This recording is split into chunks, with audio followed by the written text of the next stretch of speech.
Well, we've been in this series on Sunday morning entitled Jesus is Good News. I'm going to grab my Bible back here.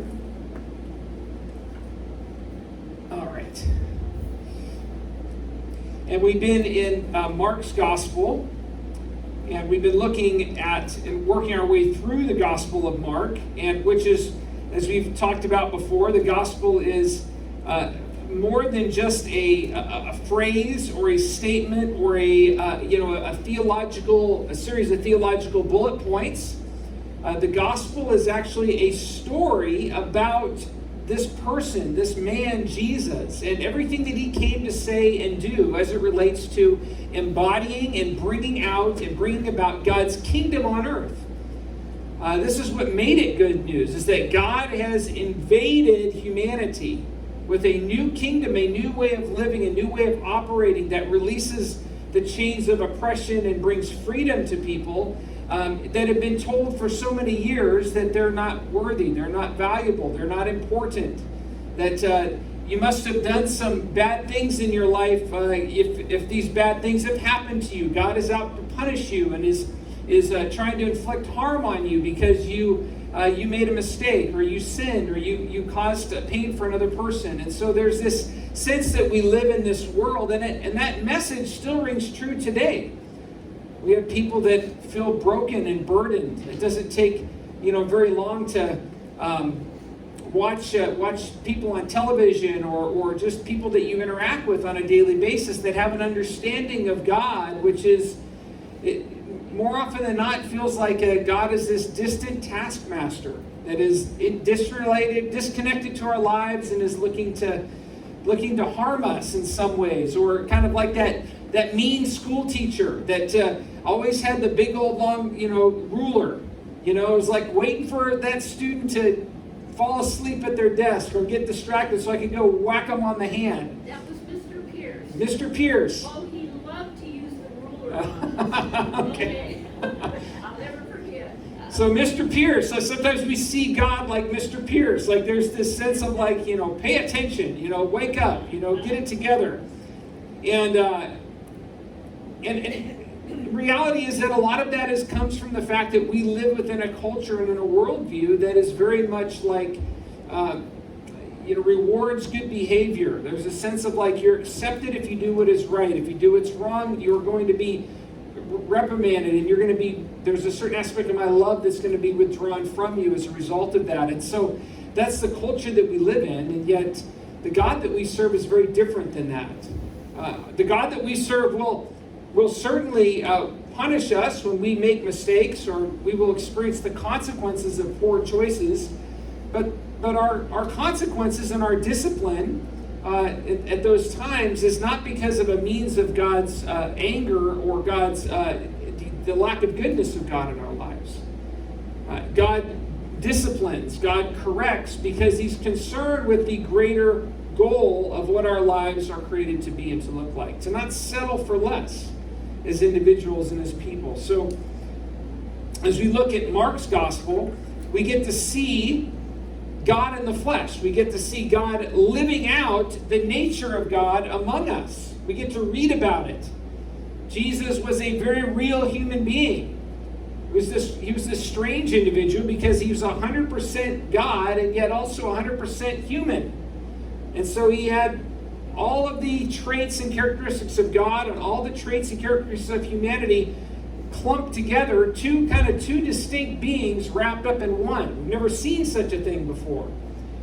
And yet Jesus shows us what does it look like for us to be able to live and experience God as human beings in this world, and to be able to emulate and to live a life that is empowered by God. And so we see Jesus sharing these things with us as we go through the scriptures in Mark's gospel. This morning we're going to be looking at the Gospel of Mark in chapter 6. And I want to start in the sermon title. I think I have it up here. The sermon title this morning, and it's in your bulletin as well. There's some notes there. But seizing control versus relinquishing control. This is a very interesting story, a series of stories that shows up in Mark's gospel. And I want to start by reading the first 6 verses of Mark chapter 6. It says here, Jesus left there and went on to his hometown, accompanied by his disciples. And when the Sabbath came, he began to teach in the synagogue, and many who heard him were amazed. Where did this man get these things? They asked. What's this wisdom that has been given to him? What are these remarkable miracles that he's performing? Isn't this the carpenter? Isn't this Mary's little scrawny son that used to run around here and, get into little troubles around here and always pick up wood and try to bang? I'm kind of paraphrasing a little bit. Try to create things with wood. Isn't this the brother of Mary, or of James and Joseph and Judas and Simon? Aren't his sisters here with us in the town? And they took offense at him. Jesus said to them, a prophet is not without honor, except in his own town, among his relatives and his own home. And he could not do any miracles there except lay his hands on a few sick people and heal them. He was amazed at their lack of faith. It's a very interesting story here that opens the first Mark's Gospel, the chapter 6 of Mark here. Jesus goes back to his hometown, and people there are seeing him and they're recognizing him. This is Mary's little boy, and they have a history with Jesus. They know him. They've grown up with him. They've seen him grow from being a small child to be going through rabbis or through Jewish school and growing up and seeing him take an apprenticing as a carpenter. Jesus' ministry didn't actually start till he was about 30 years of age, and so he's got about 30 years of history that people know him from this town. He's kind of like their son in some ways. And they're looking now at Jesus' notoriety, what he's doing, how he's teaching. He didn't go through the traditional rabbinic, teaching platform or teaching line. He wasn't this well-known rabbi at that time prior to this, that had studied under all these other rabbis and had gained all this great attention by the Jewish system.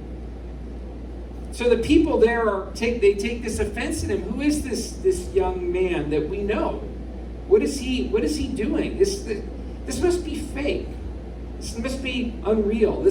He must be off his rocker. And it says here that Jesus was amazed at their lack of faith. A lack of faith has very serious ramifications. Due to the lack of faith in Jesus' hometown, it says that he was not able to do many miracles or to heal that many people, except for a few. Likely a small handful of people that actually did believe that he could heal, that he would heal. As we continue this morning, we're going to look at this. I shared with you the first 6 verses here because it sets up this understanding for the rest of this chapter that has to do with the implications or the ramifications of what does it look like to have a lack of faith. What are the outcomes, the consequences as a result of a lack of faith? Or conversely, the results of living by faith. What does that look like for us? So we're going to see there's a couple of primary fruits that we're going to look at this morning as it relates to faith or lack of faith. Lack of faith will lead us, as we're going to see this morning, a lack of faith leads us towards seizing control of our lives. Lack of faith leads us to the fruit of seizing control of our lives, which we were not intended to do. The presence of faith in our lives leads us to relinquish control of our lives, to give our lives away to God. And so we're going to see that very interestingly in 2 of these different stories that follow this opening episode. And I want to read for you the first story. I'm going to jump ahead. Actually, it's the second story in this passage. Actually, there's three. This was the first story that we read. I'm going to jump to verse 14. It's not going to be on the screen. It's a lengthy passage, but I want to read this to you because I think it's going to help us understand this fruit of a lack of faith, which is seizing control. We're going to see it very clearly here. We see it in the opening stanzas here in the first 6 verses, that the fact that people did not believe, that they did not have faith. Jesus was limited in what he could do in that hometown.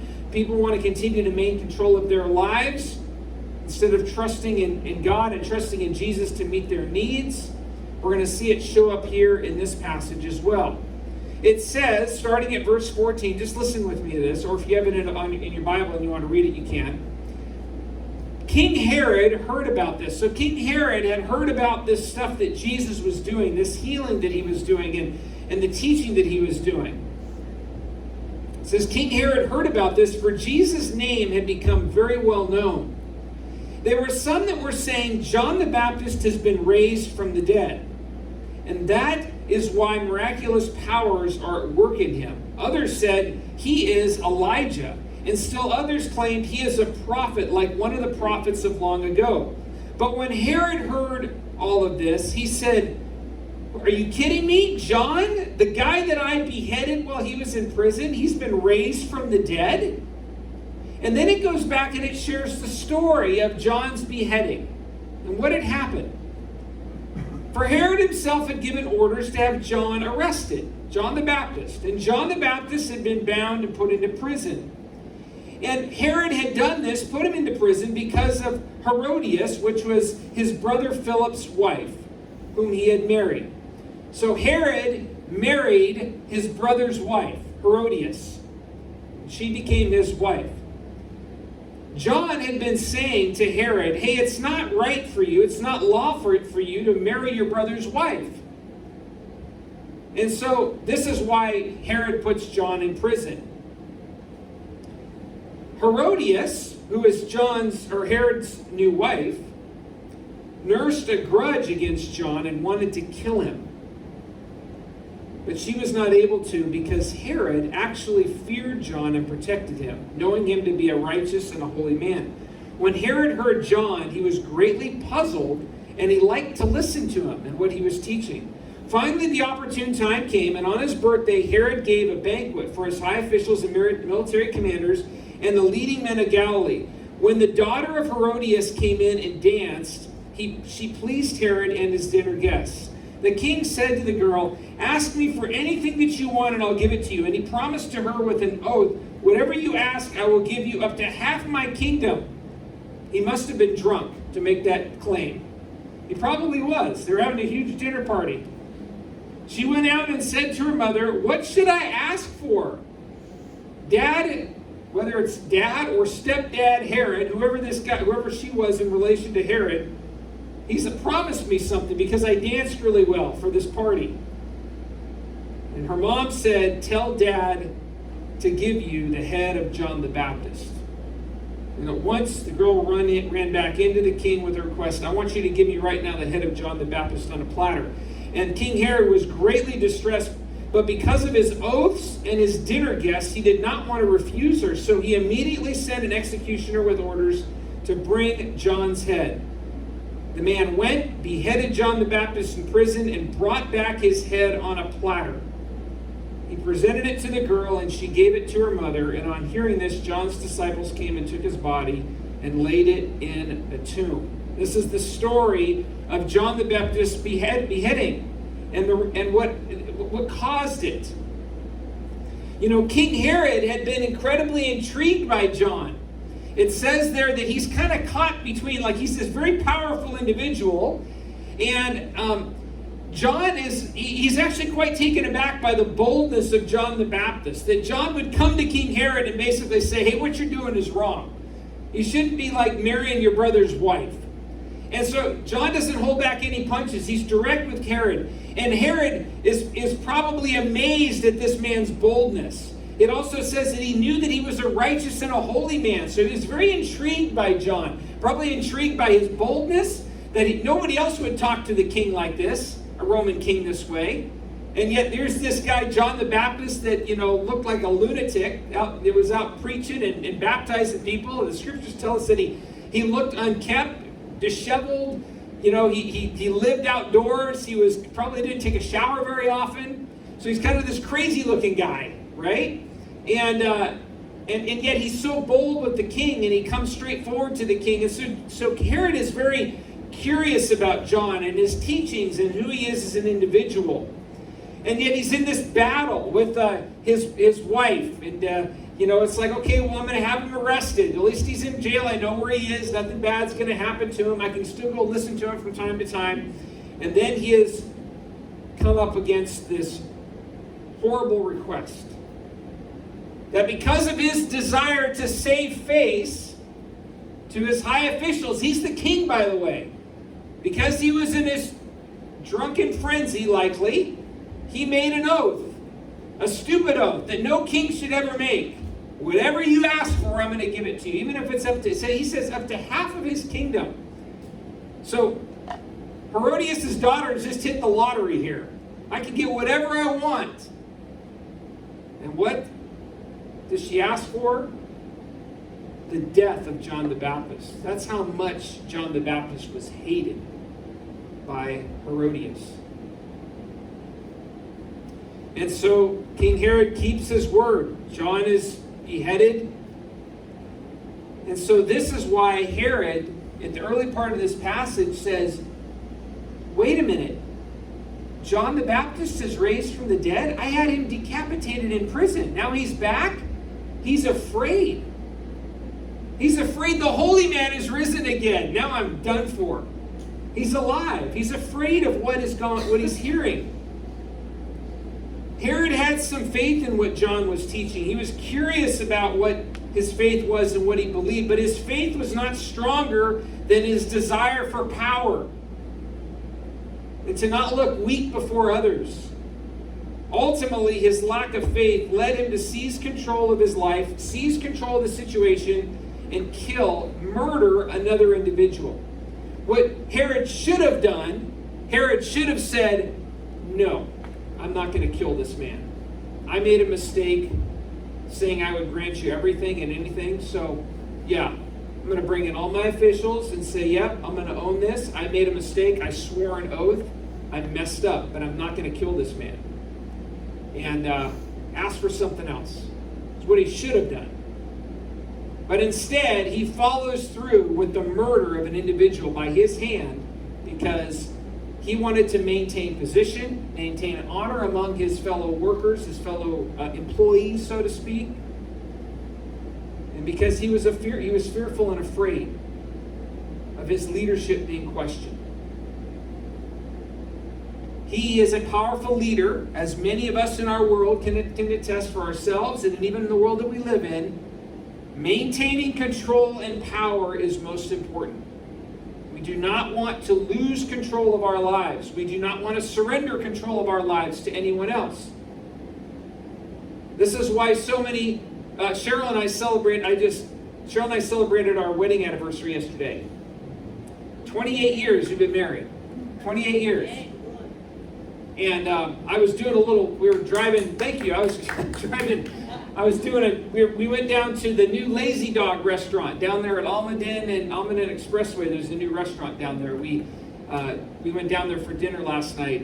And as we were driving, Cheryl was driving, and I was doing a Google search on my phone. And I was just looking at the percentages of marriages that make it to 25 years. And it was like 40% of marriages make it to the 25th anniversary, which was a little surprising to me. And then Cheryl said, yeah, that's true, because a lot of times those marriages have families and kids, and by the time the parents reach about 25 years, the kids are moving out, and then mom and dad have to learn to live together again without a focus of the kids. And that's when a lot of marriages will break apart in those stages. And when I looked later, and I looked on Google, it says, how many marriages make it to 30 years? It dropped from 40 to 26%. So in that 5-year span, it dropped about, 14 or 15% in terms of the success rate of marriages. I bring that up to communicate the realities of why most marriages fail, I'll be the first to tell you, I do not have a perfect marriage. And the reason that my marriage is somewhat healthy is because I married way up. And Cheryl is the most amazing, patient person that I've ever met. But the reason why marriages fail is because marriages and individuals struggle with this point of being able to learn to submit to each other, to release control, to be able to come to another person and say, I've messed up. What would you like me to do? What can I do to support you? How can I love you? Not expecting you to meet me on this, like this, I'll mention this in counseling. You look at marriage in terms of like this graph of like 0% to 100%. And there's this sense that, in our context, in our world today, it's like marriages succeed by the wife, giving 50% to the marriage and the husband giving 50%, so that there's this meet in the middle. So 100% of this marriage is being accomplished. And the reality is that that's just a falsehood, that in order for a marriage to succeed, the husband has to give 100% to his wife, and the wife has to give 100% to her husband. So that it's not this, I'll do this much if you come this far. It has to be this unconditional, this sacrificial servanthood towards each other all the time. And that's why marriage is hard. Because it's a constant reminder of what it means to die to ourselves, right? And so we see this in our own relationships, how hard it is for us to submit to one another, how hard it is to take a back seat to things that we may think are important in our lives, and to be able to say, no, I'm going to die to this. I'm going to relinquish control of this. So we live in a world that struggles with wanting to maintain control and power and position and our rights and our autonomy and what seems right to us at the time. When we take our eyes off of Jesus, when we trust ourselves to get things done, we often push the leadership and the direction of the Spirit of God to the side in our lives. And there's something that has to fill the void. If God is not leading our lives, something else will fill the void. And I can tell you right now, Almighty Self will step in and fill that void. You and I, our own desires, making decisions out of our own selfishness, will fill the void of God's presence in our lives. Seizing control can lead to disastrous results. It leads to disastrous results in marriages. It leads to disastrous results in the workplace. It leads to disastrous results in other interpersonal relationships. It leads to crime. It leads to all kinds of problems in our world, with the attempt to seize control and to look out for ourselves first. It leads to heartache and brokenness for others, a loss of peace for ourselves. We were never created to be people that seize control of our lives and the lives of those around us. This leads us to a lack of peace, a craving for more and more, which is toxic. Herod's actions destroyed human life and the lives of others who loved John. I show this picture of Bernie Madoff. Should be up here. If you remember Bernie Madoff and his the Ponzi scheme. And it's kind of not fair to just show this, because it kind of elevates it and shows like, oh, it's only people like Bernie Madoff that this applies to, which is really not the case. But Bernie Madoff is an example of our context in our society today that is so bent on our own pursuit of our own desires and our own goals that we will do whatever we can to pursue what's most important to us, even at the cost of other people. So if you're aware of Bernie Madoff, biggest Ponzi scheme that was done in, I don't know, U.S. history, I guess. Millions and millions and millions of dollars that Bernie Madoff was advising towards. Give me your money, for I will go and invest it to make you more money. And that's what he did. And he built up such a wealth of funds that I could take Linda's funds. I could take $500,000 from Linda, and I could take those funds and I could promise her a return of 33% in the first 2 years. And so I'm taking her funds, along with my other bank account, and I give her back 33% of my bank account in year 2. Look at what profit she made because I'm using the money from other people that I've stolen from. That's how these Ponzi schemes work. And so this is what Bernie Madoff had done. He built this industry in America that was built, people respecting him at all levels in New York. He was one of the most powerful men on Wall Street in New York. He had risen to the heights of what you would say is superiority in terms of finance and all that stuff in our country, and it was all a lie. It was all a lie. He destroyed his family. He died in prison due to stress-related symptoms. Who knows if it was maybe more than that? We don't know for sure. But so in an effort to seize control, it can have disastrous effects on our own lives, our families' lives, and those around us. We are called to place our daily faith in Jesus, to always posture ourselves in places of humility, to be learners, to live by faith. And this results in a positive outcome for those around us. And remember that your faith isn't just for you, but for others that will be influenced by your faith. That's an important thing to realize, that your faith is not just a personal faith for yourself, but the way in which you model and demonstrate faith in your relationship with God will have ripple effects in the relationships around you. So that's an example. If we look at what happened with John the Baptist and King Herod, this is an example of one of the fruits of a lack of faith leading to seizing control and leading to destruction for our own lives and for those around us. Conversely, let's look at what a practical daily faith in Jesus will result in terms of what it means to relinquish control and then live in abandonment to Jesus and his way and his direction for our lives. I want you to look with me. I'm going to back up now, and I'm going to look at the story just prior to what the story of King Herod, and starting at verse 6. This one will be up on the screen for us. Then Jesus went around teaching from village to village, calling the 12 to him. He began to send them out 2 by 2 and gave them authority over impure spirits. These were his instructions. Now I want you to listen to this. Take nothing for the journey except the staff. No bread, no bag, no money in your belts. Wear sandals, but not an extra shirt. Whenever you enter a house, stay there until you leave that town. And if any place will not welcome you or listen to you, leave that place, shake the dust off your feet as a testimony against them. What does this mean? What is this all about? Well, there's another one. I left the next slide. Did I have another one, Stephanie? No, I stopped there. Okay. So then it says that they went out and they preached that people should repent. They drove out many demons and anointed sick people with oil and healed them. That's an important statement. It's a powerful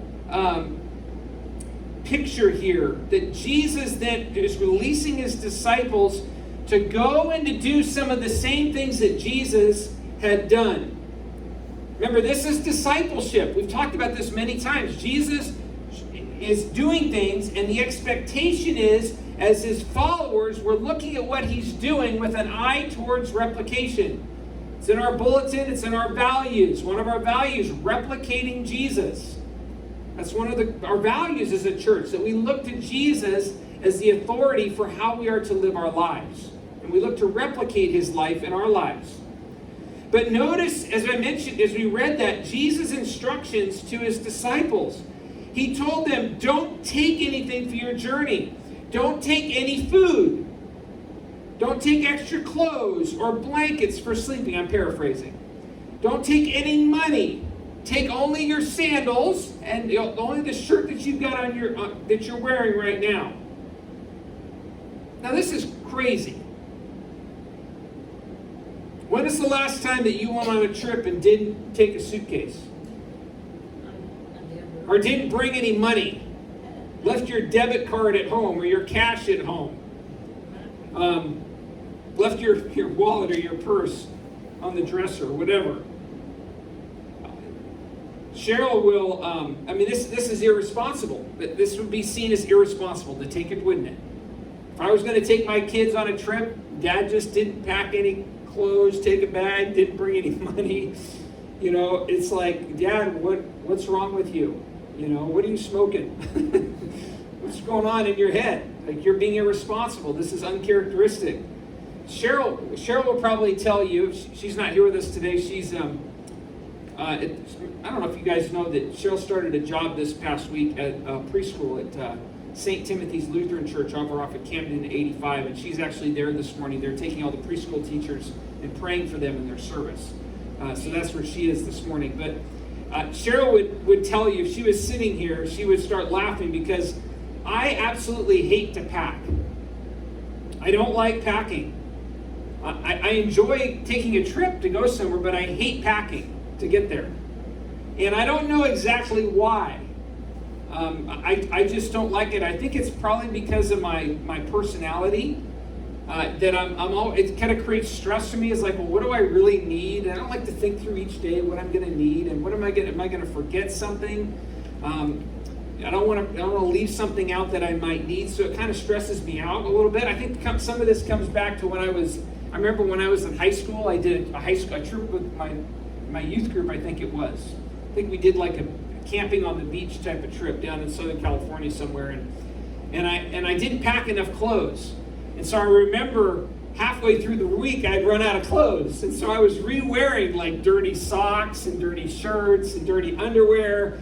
And I swore when I got through with that trip, I was like, I am never, ever going to go underprepared for a trip ever again. I'm always going to pack a little bit extra because you never know what's going to happen.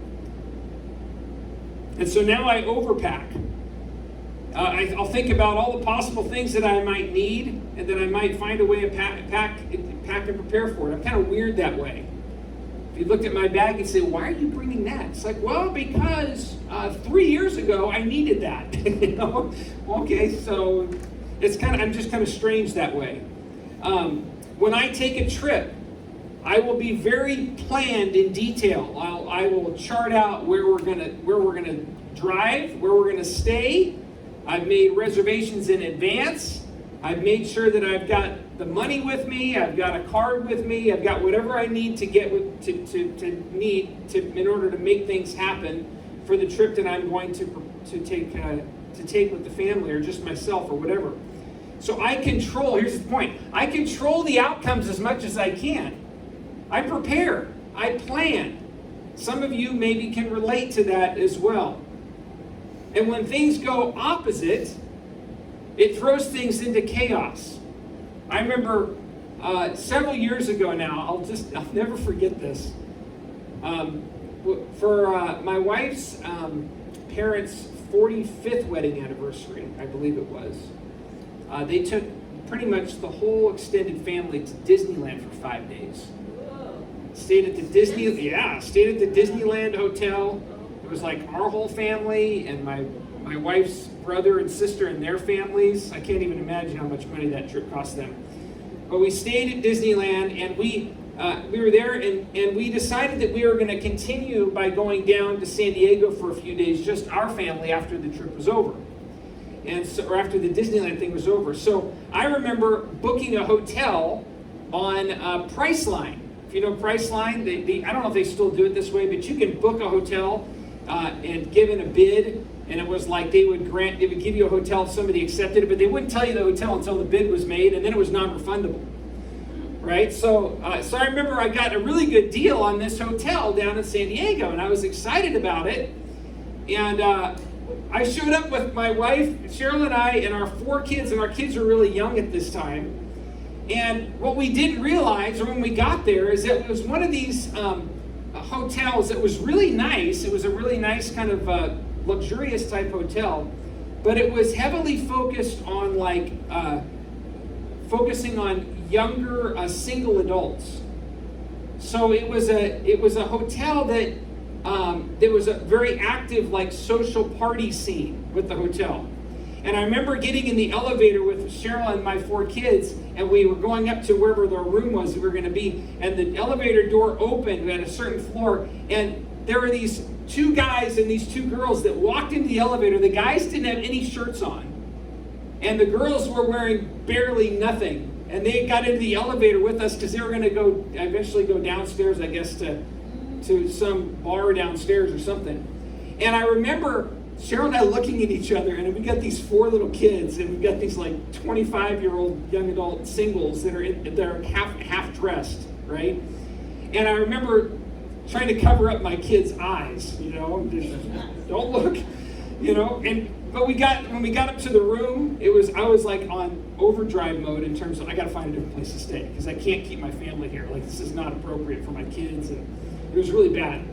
And but I remember how much tension that created for me, how stressful it was, because I had it all planned out. I knew where we were going. I had a plan in place. It's very expensive, as you can imagine, to house 6 people in a hotel, particularly in San Diego. And so we struggled to find a place that would adequately meet our needs that wasn't super expensive. But it created so much stress. The point is that I, by nature, when I will naturally take control of certain situations. I will plan. And yet Jesus, in this story, is very intentional with his disciples. I don't want you to plan. I don't want you to bring anything extra. I don't want you to call ahead and get a hotel. I don't want you to change your sleeping arrangements. I want you to trust me every step of the way. Do you see that? Here, Jesus is teaching his disciples the extremes of faith and how God calls us to live, to trust him for the provision. He even goes so far to expect that we're going to depend on others to meet our needs, to get us what we need and to do his work. There's this sense of like, trust me. Don't overplan. Don't plan at all. Your only plan is to follow me. And so what might this type of relinquishing control of faith in Jesus look like in our lives? You think about that in our own life. Like, this is pretty extreme. But we think about it today, what would it look like for us? This is a hard teaching, actually. If I try to look at this for myself. So I jotted down a couple things. I'll share them with you. Some of these may be silly. But go on an unplanned walk or on a drive, asking the Spirit of God to lead you wherever you go. That sounds a little bit off and weird. Jesus, I'm going to drive with you today, and I'm going to stop when I feel compelled to stop. And I may stop and say something to somebody when I feel compelled to do so by you. Like, that's a small example of building those aspects of faith into our lives to let Jesus lead us in the course of our day. Give away money that you would normally spend on dinner and then trust God to provide it in another way. That's a practical way to do it as well. I'm going to give away my money for dinner tonight, and I'm not sure how I'm going to eat tonight, but I'm going to trust that God's going to provide it. There's a story I'm losing the name. I don't have it written down here. I'm losing the name of the missionary. You may have heard this, but started an orphanage in another part of the country, and they didn't have the means to provide food, milk and food for the children at the orphanage. And so they just got the kids to the dinner table. There's no food, there's no milk, there's nothing for the kids, and they all sat there and they prayed that God would provide. And as they're praying, there's a knock that comes on the door, and the guy comes to the door and says, "Hey, this is back in the day when they had milk carts and milk trucks and all that stuff. My milk truck just broke down in front of the orphanage. I can't get it repaired. There's nobody to repair it. All this milk is going to spoil. Do you want it?" Right? And there was a similar thing that happened with, I know milk is food, but like tangible other protein-based food as well, very similar. Somebody just walked up and started giving food away to them as an example of trusting God to meet those very tangible needs that we would get panicked over. Let someone else help with something that you can easily do on your own as a way to foster relinquishing control. Let somebody else do something for you that you can handle on your own. See interruptions as gifts instead of curses. How can I see an interruption to my schedule as a gift to trust God more, as opposed to a curse that says, "Oh darn, look at how my day's been inconvenienced"? See unexpected costs as opportunities to trust God. That's an interesting one. Do we all have unexpected costs in our lives, things that we're not planning on? I'll share one other story before I wrap up. I went to the dentist 2 or 3 weeks ago. I was getting my 6-month cleaning done. And the hygienist looked and saw something up here in my upper right side of my mouth that she was concerned about. It looked like I had an infection up here. She took an x-ray and she said, boy, she said, I'm not a doctor, but it looks like you've got probably a cavity in one of these teeth up here, number 3rd tooth, and there's an infection that's developing on the outside of your gum. You're probably going to need a root canal. Okay, and I've got I'm very thankful for this. My mom gave me excellent teeth. I'm 51 years old. I've never had a cavity. So my mom, I got that from my mom, right? She just gave me excellent teeth. So I'm thinking, how do I go from no cavities to a root canal, just like that? And so they said, we're going to refer you to an endodontist because the location of it is not something that our dentist is comfortable accessing because of where it is. So I'm like, oh man. So they refer me, I call the endodontist, and I'm thinking I got to go in there this Wednesday to get this root canal done. So I called the lady on the phone and I said, I got referred, and she says, yeah, I've got your information here. She says, okay, set up the appointment.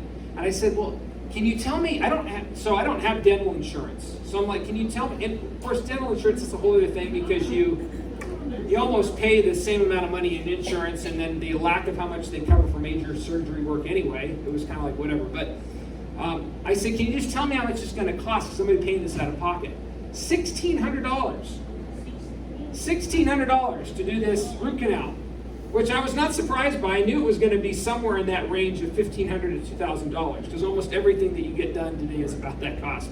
Whether it's on your car or it's a medical bill, it's crazy. And so I'm freaking out. I'm scared to death because I got to drop $1,600. I don't see anybody else. You all have $1,600. You just planning on spending. Oh, I'm going to spend $1,600 today. So I'm like, okay, I don't know how I'm going to pay for this, but I got to get this thing done because they're concerned about it getting into the sinus area. So I've got to handle this. And so I show up on Wednesday, and I've resigned myself to the fact that I'm going to have to get a root canal. I'm going to have to pay this money and get this done. I show up, I sit down in the chair, the endodontist takes a series of x-rays on my mouth, and I'm just listening to him. He's looking, he says, I don't see anything here. I don't see anything here. This x-ray's not showing me anything. And he basically looked at my x-rays and he determined, your teeth are in great condition. You have no need for a root canal, and there's no cavity. And he said, I can see what your dentist thought by looking at this x-ray, but that's just a growth on you've got a pointy aspect of a bone on your jaw up there that's causing a weird looking thing on your gum, but it's not an infection. You're fine, it's normal. And I remember going, oh, that's the best, because I was freaking out to have the surgery done, right? And then to drop all this money. And I show up and I wound up paying $235 for the exam and for the x-rays. And I was so happy walking out of that building. I was like, I went from thinking I was going to pay $1,600 and I walked out paying $236. I'm texting Cheryl, I'm like, no root canal! I was so excited and so happy about it. So there's this idea, but going into it, the point of this is going into it, there was a sense of I don't have that kind of money to pay for a root canal, but okay, I guess I need to get it done. I'm trusting God to handle and provide for these unexpected expenses. I don't know what's going to happen, but I'm going to just go this way. I'm going to trust God with this. And it turned out, unfortunately, that actually that cost went away because there was no problem and no infection. You see, God has created us to live by faith. Living by faith goes against our natural wiring, especially for those of us that have a means to care for ourselves and to handle things for ourselves. So control is going to be a battle that we will deal with on an ongoing basis for lordship of our lives. Those that desire to live by faith, I call them the faith livers, will learn to die to control in all of its forms in order to live in freedom. That's what Jesus has called us to. And remember, as disciples, we are to model ourselves after what we see these disciples doing and what Jesus calls them to do. So when we see them instructed by Jesus to don't bring anything along for the journey, that does not mean next time you take a vacation, you're not supposed to pack a bag, right? That's not what that means. The message behind this is, what do we learn about the need to trust Jesus daily for our needs? Daily for the things in front of us, the things that we can even handle ourselves. What does it mean to trust him? We will often be called to do unnatural things in response to our faith. God is helping us. This is a really important concept as we close.